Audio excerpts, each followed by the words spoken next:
సమరం న్యూస్ ఛానల్కు స్వాగతం. ఈనాటి ముఖ్యాంశాలు. రాబోయే 3 రోజుల్లో భారీ నుంచి అతి భారీ వర్షాలు.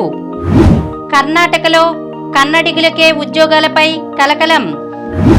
బోధనేతర భారం తగ్గించండి, కొత్త ప్రభుత్వాన్ని కోరుతున్న ఉపాధ్యాయులు. టీనేజీ అమ్మాయిలకు సిగ్గే బంగారం. రామోజీ ఫిల్మ్ సిటీలో తండేల్ సందడి.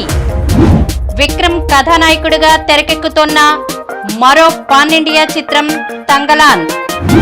డ్రై ఫ్రూట్స్ రోజుకు ఎన్ని తినాలి, ఎలా తినాలి? ఈరోజు వార్తలను చూద్దాం. రాబోయే 3 రోజుల్లో భారీ నుంచి అతి భారీ వర్షాలు.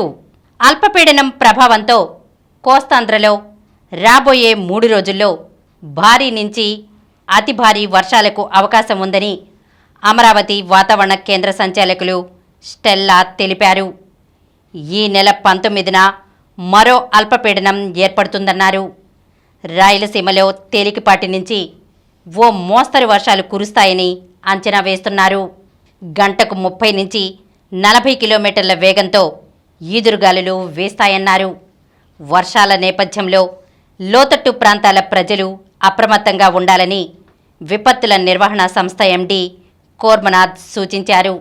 గురువారం శ్రీకాకుళం, విజయనగరం, పార్వతీపురం, మన్యం, అల్లూరి సీతారామరాజు, విశాఖపట్నం, అనకాపల్లి, కాకినాడ, డాక్టర్ బిఆర్ అంబేద్కర్ కోనసీమ, తూర్పుగోదావరి, పశ్చిమ గోదావరి, ఏలూరు, కృష్ణా, ఎన్టీఆర్, గుంటూరు, బాపట్ల, పల్నాడు, ప్రకాశం, నంద్యాల జిల్లాల్లో పలుచోట్ల భారీ నుంచి అతి భారీ వర్షాలు, మిగిలిన చోట్ల ఓ మోస్తరు వర్షాలు కురిసే అవకాశం ఉందన్నారు. కర్ణాటకలో కన్నడిగులకే ఉద్యోగాలపై కలకలం. పరిశ్రమలు, ప్రైవేట్ సంస్థల్లో కన్నడిగులకే 100% ఉద్యోగాలు ఇవ్వాలంటూ కర్ణాటక ముఖ్యమంత్రి సిద్ధరామయ్య మంగళవారం ఎక్స్లో చేసిన ప్రకటన కలకలం రేపిన క్రమంలో బుధవారం దాన్ని తొలగించారు. పాలనా విభాగంలో 50%, గ్రూప్ సి, డి ఉద్యోగాల్లో 75% ఉద్యోగాలను స్థానిక కన్నడిగులకు ఇవ్వాలని తాజాగా మళ్లీ ఎక్స్లోనే తెలిపారు.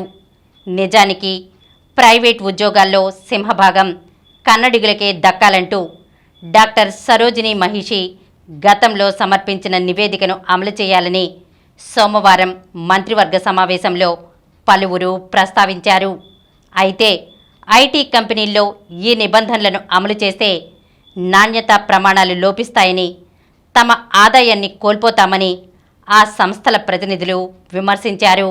ఇది అంతరాలతో కూడిన ముసాయిదా అని మణిపాల్ విద్యాసంస్థల అధ్యక్షుడు మోహన్ దాస్ పాయ్ మండిపడ్డారు. ప్రతి సంస్థ నిపుణులైన ఉద్యోగులు కావాలని కోరుకుంటుంది. స్థానికులకే ఉద్యోగాలు ఇవ్వాలన్న ఒత్తిడితో ఐటీ, బీటీ రంగాలు తీవ్ర సంక్షోభాన్ని ఎదుర్కొంటాయి అని బయోకాన్ వ్యవస్థాపకురాలు కిరణ్ మజుందార్ షా తీవ్రస్థాయిలో విరుచుకుపడ్డారు. ఇదొక అద్భుతమైన నిర్ణయం. స్థానికులకు రిజర్వేషన్ కల్పిస్తున్నారా లేదా అని పర్యవేక్షించేందుకు అన్ని ప్రభుత్వ కంపెనీల్లో ప్రభుత్వ అధికారులను నియమించండి. ఇది ఐటీ పరిశ్రమలను ఇక్కడి నుంచి పరారయ్యేలా చేస్తుంది. ఇది దూరదృష్టి లేని నిర్ణయమని అసోచామ్ అధ్యక్షుడు ఆర్కే మిశ్రా వ్యంగ్య వ్యాఖ్యలకు దిగారు. 100% ఉద్యోగాలను కన్నడిగులకే ఇవ్వాలనే దిశగా ప్రభుత్వం యోచించడాన్ని అన్ని ప్రైవేట్ సంస్థలు ఖండించాయి. ఇలాంటి నిర్ణయమే ఇతర రాష్ట్రాలు, దేశాలు తీసుకుంటే కన్నడిగులు తిరిగి రావాల్సి ఉంటుందని విమర్శలు గుప్పించాయి. ప్రైవేట్ కంపెనీల్లో గ్రూప్ సి, డి ఉద్యోగాల్లో కన్నడిగులకు 100% ఉద్యోగాలు కల్పిస్తే ఇతరులకు ఆందోళన అవసరం లేదని భారీ పరిశ్రమల శాఖ మంత్రి ఎంబీ పాటిల్ బుధవారం పేర్కొన్నారు. పరిశ్రమలు, కంపెనీల నిర్వహణకు ఇబ్బంది కలగకుండా చట్టాన్ని అమలు చేస్తామన్నారు. నైపుణ్యం లేని కన్నడిగులకు శిక్షణ ఇచ్చేందుకు ప్రభుత్వం ప్రత్యేక చర్యలు తీసుకుంటుందని తెలిపారు. రాష్ట్రంలోని సంస్థల్లో కన్నడిగులకు ఉద్యోగావకాశం కల్పించాలని ప్రభుత్వం తీసుకున్న నిర్ణయాన్ని ఉప ముఖ్యమంత్రి డీకే శివకుమార్ సమర్థించుకున్నారు. దీనిపై శాసనసభలో చర్చించాకే చట్టం చేస్తామన్నారు. ఐటీ, బీటీ కంపెనీల ప్రతినిధులతో చర్చించి వారి అవసరాలకు అనుగుణంగా రాయితీ ఇచ్చేందుకు చర్యలు తీసుకుంటామని తెలిపారు. ప్రస్తుత సమావేశాల్లోనే ఉభయ సభల్లో ఆమోదం పొంది చట్టానికి ఆమోదముద్ర వేయించేందుకు గవర్నర్కు పంపిస్తామని కార్మిక శాఖ మంత్రి సంతోష్ లాడ్ చెప్పారు. బోధనేతర భారం తగ్గించండి, కొత్త ప్రభుత్వాన్ని కోరుతున్న ఉపాధ్యాయులు. విద్యార్థులకు పాఠ్యాంశాల బోధనే ఉపాధ్యాయుల ప్రధాన విధి. వాళ్ళు బాగా చదువుతున్నారా, ఇచ్చిన పని చేస్తున్నారా, మార్కులు ఎలా వస్తున్నాయి, ఇలాంటి అంశాలను పరిశీలించడం వారి బాధ్యత. కానీ గత ప్రభుత్వం అనేక బోధనేతర పనులను వారిపై మోపింది.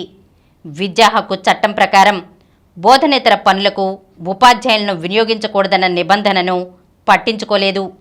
ఉదయం నుంచి విద్యార్థుల ఆన్లైన్ హాజరు, మధ్యాహ్న భోజనం తినే విద్యార్థుల వివరాలు, మరుగుదొడ్ల ఫోటోలు, భోజనం చిత్రాలు, కోడిగుడ్లు, చిక్కీల నిల్వల నిర్వహణ, స్టూడెంట్ కిట్ లబ్ధిదారుల వివరాల నమోదు, నాడు నేడు పనులు, ఇలా అనేక పనులను ఉపాధ్యాయులతో చేయించింది. వీటిని తొలగించి ఉపాధ్యాయులు బోధనపై దృష్టి పెట్టేలా అవకాశం కల్పించాలని అప్పట్లో ఉపాధ్యాయులు సంఘాలు కోరినా గత ప్రభుత్వం పట్టించుకోలేదు. కొత్తగా అధికారంలోకి వచ్చిన ఎన్డీఏ ప్రభుత్వమైన బోధనేతర పనులను తగ్గించి తమను బోధనకే వినియోగించాలని ఉపాధ్యాయులు కోరుతున్నారు. టీనేజ్ అమ్మాయిలకు సిగ్గే బంగారం, సిగ్గే సింగారం అంటారు. సిగ్గుపడినప్పుడు బుగ్గలు ఎరిపెక్కుతాయి, వేడెక్కినట్లు అనిపిస్తాయి. టీనేజీ బాలికల్లో ఈ లక్షణం అధికమని తేలింది. నెదర్లాండ్స్లోని ఆమ్స్టర్డామ్ విశ్వవిద్యాలయ పరిశోధకులు 40 మంది టీనేజీ అమ్మాయిలపై అధ్యయనం జరిపి ఈ విషయాన్ని నిర్ధారించారు. కొన్ని హిట్ పాటల సంగీతం వినిపిస్తూ దానికి అనుగుణంగా పాటలు పాడాలని టీనేజర్లను పరిశోధకులు కోరారు.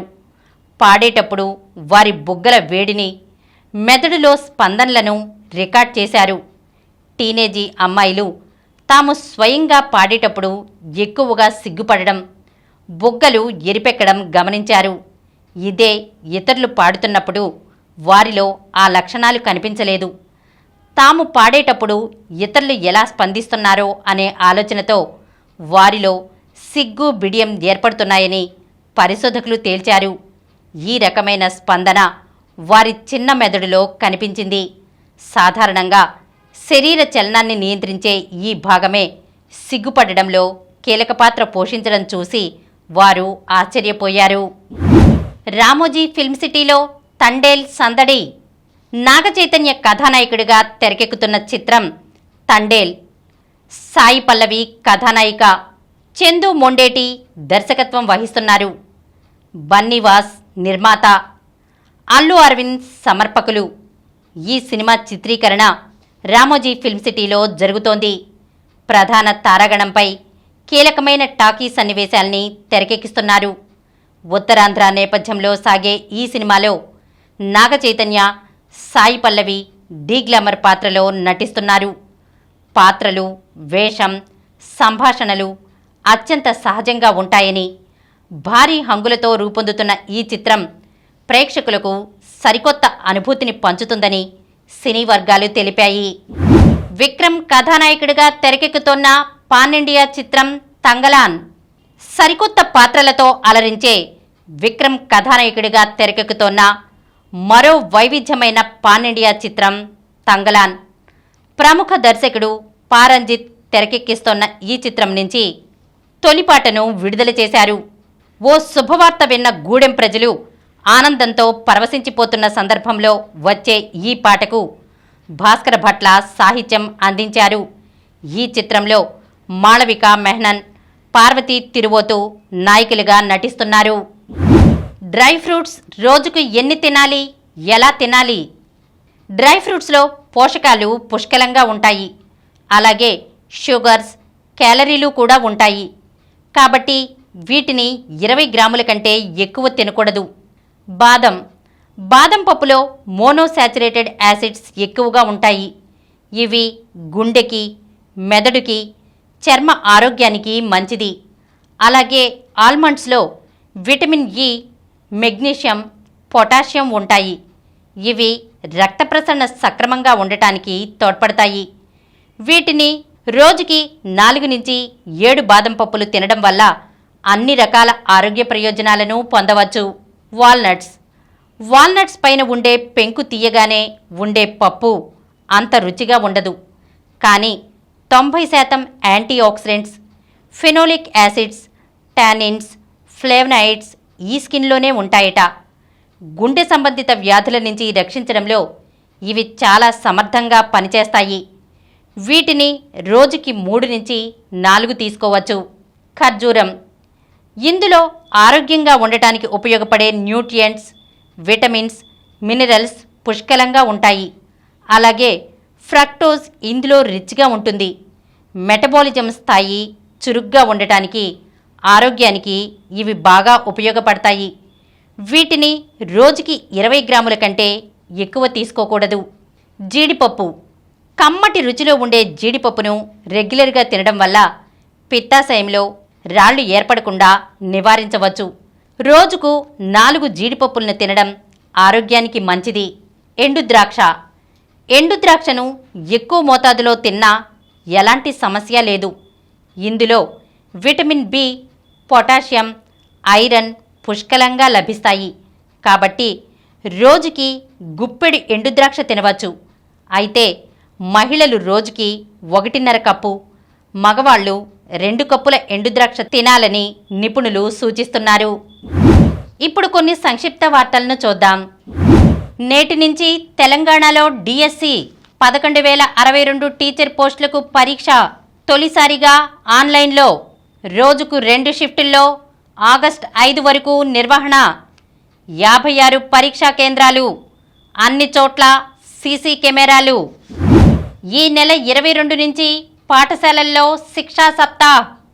జాతీయ విద్యా విధానం 2020 అమలు చేసిన సందర్భాన్ని పురస్కరించుకుని ఈ నెల 22 నుంచి 28వ తేదీ వరకు రాష్ట్రంలోని అన్ని పాఠశాలల్లో శిక్షా సప్తాహ్ కార్యక్రమాన్ని నిర్వహించాలని సమగ్ర శిక్ష ఎస్పీడీ బి శ్రీనివాసరావు ఆదేశాలు జారీ చేశారు.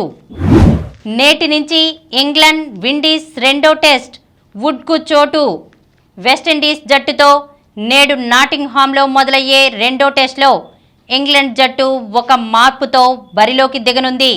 లార్డ్స్లో జరిగిన తొలి టెస్ట్ తర్వాత ఇంగ్లాండ్ పేసర్ అండర్సన్ అంతర్జాతీయ క్రికెట్కు వీడ్కోలు పలికాడు. ఈ నేపథ్యంలో అండర్సన్ స్థానంలో రెండో టెస్ట్ కోసం మరో పేస్ బౌలర్ మార్క్ వుడ్కు ఇంగ్లాండ్ తుది జట్టులో చోటు లభించింది.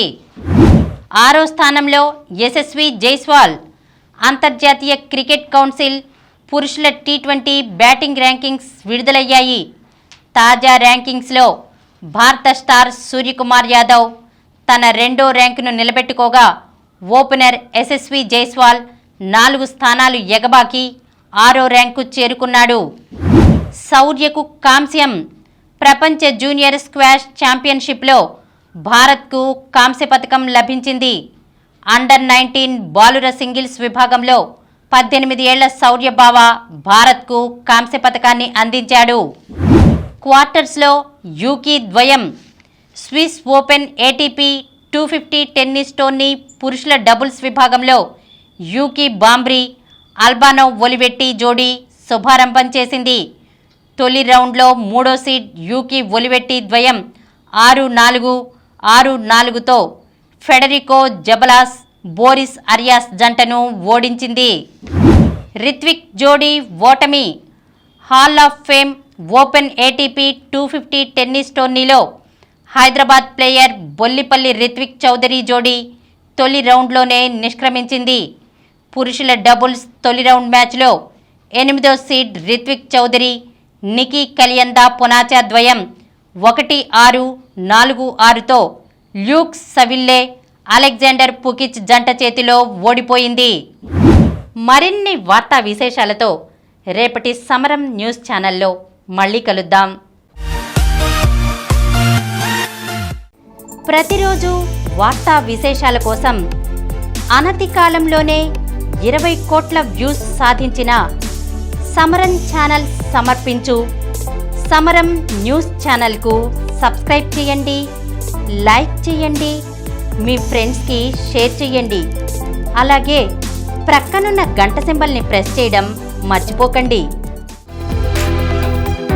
Please download Samaram Channels app from Google Play Store and watch your favorite channels. Click the bell icon and subscribe to the channels.